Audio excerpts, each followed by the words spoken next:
Well, howdy there, Internet people. It's Bo again. So, today we are going to talk about American foreign policy and how to change it. How to change it. That is something that a whole lot of people are struggling with right now because they don't like what American foreign policy is doing, what it is perceived to be doing, what it's actually doing. And they want to change it, but they realize that it's kind of intractable, you know. And I got a message that I'm going to read relevant parts of because it's kind of long, that I think might shed some light on some things. I've left a lot of rude comments over the last couple of months. I hate to admit that you've been right about how things would play out, but after the disappointment that is the ICJ, I went back and watched some of your videos again. It still makes me mad, but in hindsight, it seems obvious that's how it would play out. Yes, please keep in mind that I don't actually make these entities do these things. I just have a pretty good idea of what they're going to do. And then there's a long section here that is basically expressing their frustration with not being able to alter the outcome. That they feel like that they can't do anything. I asked somebody who actually knows me pretty well how you think we could ever change American foreign policy. And she said that you would say community networks. Look, I'm a leftist, but come on. I don't want to be rude, but how the heck is that supposed to work? I get it. If you haven't figured it out yet, actually altering American foreign policy, it's almost impossible. Altering the foreign policy of most countries is almost impossible. That is incredibly true when it comes to the United States. It's pretty intractable. You can mitigate, but you can't really change much. Why? Because it's the last thing that'll change. American foreign policy is the last thing that will change. Those people that want deep systemic change, you want to change this country, you want to change the world.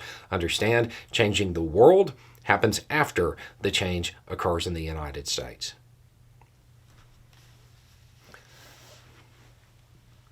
U.S. foreign policy will be what it is right now until that change occurs within the U.S. And just in case there's not enough pressure there, understand it also, it has to start here, nowhere else.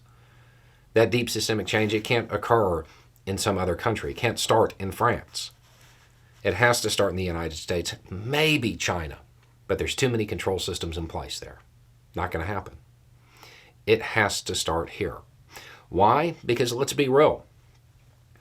If a country somewhere engaged in some deep change, developed an egalitarian society where everybody was going to get a fair shake, at least closer to it, and then started making moves on the international scene, what would happen? We'd invade them. That's not a joke. That's actually what would occur. It has to start here. So, the question isn't how do you change American foreign policy? It's how do you change American society?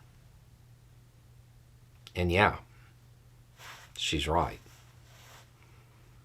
Power at the local level, because that's what's going to give you that deep systemic change. Doesn't matter what your pet issue is, whether it's labor organizing or you want to be able to get trans people out of states that have become hostile to them, or anything else. The power rests at organizing at the local level. You want a third party. You want to change things so people don't have to look between the Democratic Party and the Republican Party, or you want to fundamentally alter the Democratic Party. Guess what you have to do? Start at the local level and build that power. And that power has to exist outside of those political parties. You can't use the party structure to do it, because then it just becomes part of the party. It has to exist outside. A parallel system, a parallel structure. It is a power base unto itself. Therefore, it can put people into positions. It can put people into political positions. It can swing elections. Those people who become representatives, hey, they can start altering things. When we get to the point where things are changing within the United States, then you could start looking overseas and how the U.S. interacts with the rest of the world. The part that is amazing to me, this part at the end of the message here, look, I'm a leftist.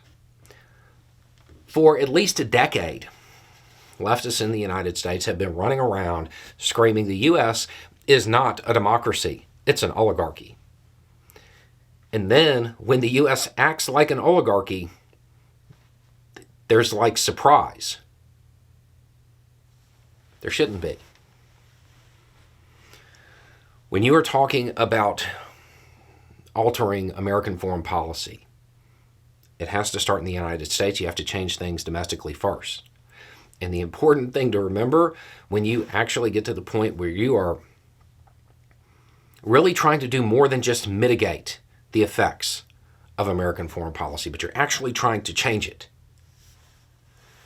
You are literally engaging in a game of world domination. Yeah, you're going to need help. You're going to need a team. You're going to need a network, and that network is going to have to network with other networks. And you're going to have to build a base of power. Because, yes, it is a literal game of world domination. And you are attempting to go toe-to-toe with nation states. It's a little bit more difficult. It's not the same as trying to sway local politicians on a domestic issue. It's not about public opinion that might swing an election, and therefore the people in office who perceive a threat to their own power, they adjust themselves so they're not upsetting you. No, you are talking about entire countries. The machinery that keeps that country moving, it does not care about your hashtag. You have to actually build power for yourself, for your cause. You can't just borrow it from an elected official. Yeah, she's right. It's organizing at the local level. That's the solution. It almost always is.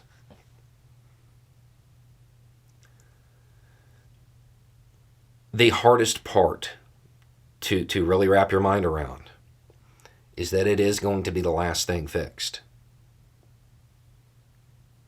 The domestic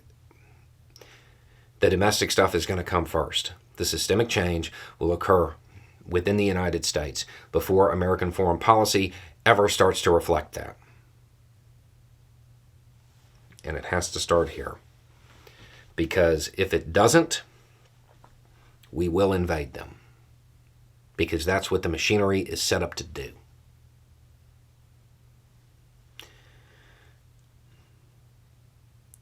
If you want to influence the situation in the Middle East, I am not joking when I say this.